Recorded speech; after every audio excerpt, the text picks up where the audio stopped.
For a closer look at other market pressures, I want to bring in to this conversation Ashish Shah. He's Goldman Sachs' Asset Management Chief Investment Officer here at Delivering Alpha this morning. He does this for public investing. Good morning. Good morning. So I'm actually curious, what do you think, talking about public investing, what do you think the rate of return you're telling your clients you can actually get in this market? I mean, like, you don't have to take any risk and you're getting 6%. Right, like in the front end of the fixed income markets, and equities have to deliver you a lot more than that. And are they? Is it worth the risk? Will they? Will they?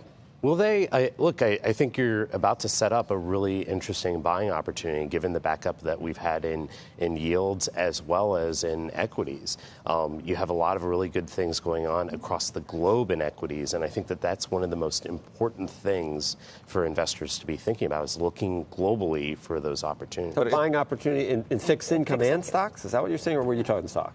Really in stocks, but like the fixed income backup is global.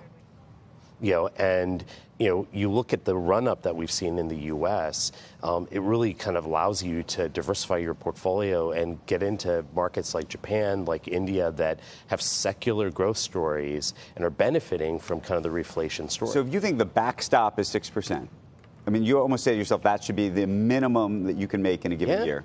Yeah. What do you think you can make with equities today?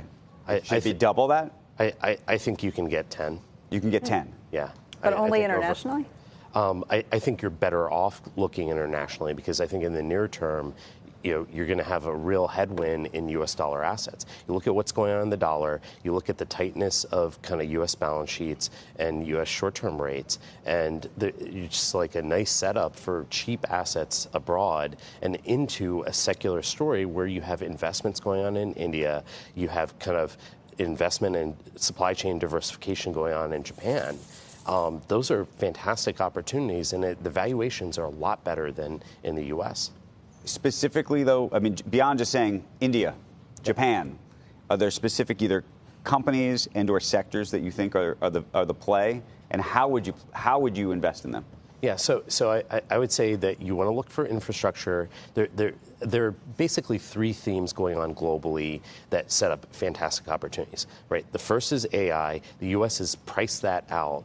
Right, and in the near term, we're going to see a backup, but this is a secular story. We're in the early innings. The second is going to be around. So you're saying there's no play on AI in the U.S. right now because you think the multiples are too high? I think the multiples have priced in a lot, and they're going to back up.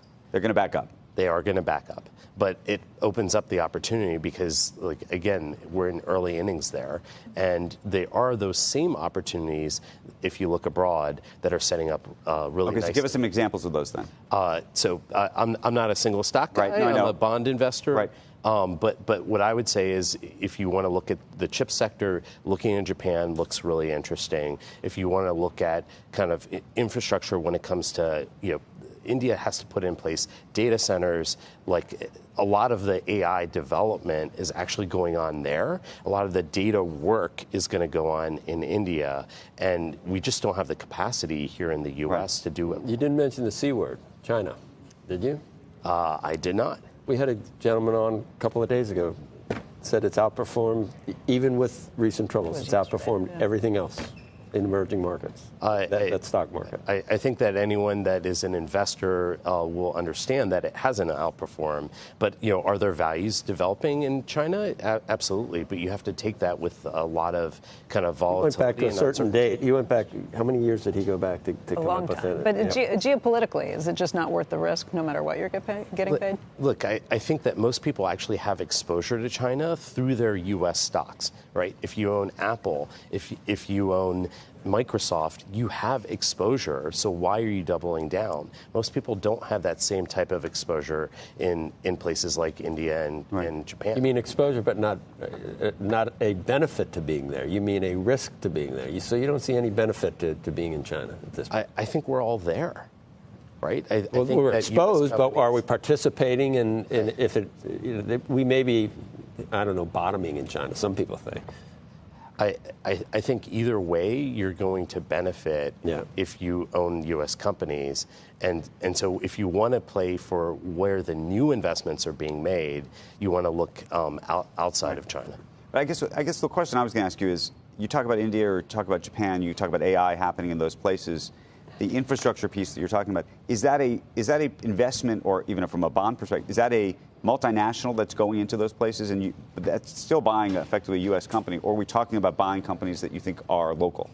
I think it's a combination of the two, but like locally, they have to build out the infrastructure. Right. And so those are going to be opportunities in stock markets that really do benefit, and they have been, right? If you take a look at both of those markets, they're faring much better than the U.S.